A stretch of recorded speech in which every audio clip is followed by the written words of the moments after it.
Nous sommes arrivés en même temps que la relève de Sabre. Les hommes et les femmes sont en mission ici pour 4 mois. Ils se connaissent parfaitement, ils savent leurs opérations, ils savent effectivement aussi ce qu'on leur demandera.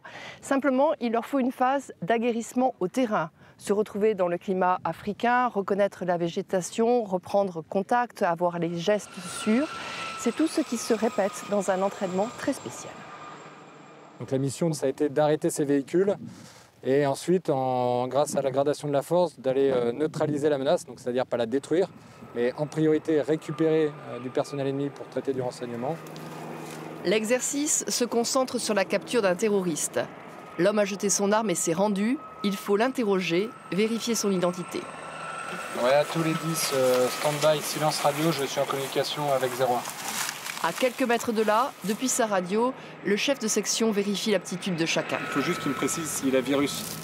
Son tango vert, savoir si c'est virus ou si quelqu'un l'a identifié. Tu vois avec les deux chefs de stick, s'il te plaît. Ouais, 12, 13, est-ce que sur vos Tango, vos November... Dans quelques jours, ces gestes se feront sur des opérations réelles. Nous avons ensuite embarqué avec les forces spéciales par avion puis par hélicoptère. Nous nous retrouvons au nord du fleuve Niger. Et là, nous suivons une patrouille mobile. Elle est dans le désert, elle va chercher du renseignement. Le renseignement, c'est la base de l'action des forces spéciales. Ensuite, ils peuvent mener des opérations de contre-terrorisme en s'infiltrant dans les zones sensibles. Ouais, 40, on va sur le mouvement de terrain. La traque des terroristes s'organise en fonction des informations recueillies.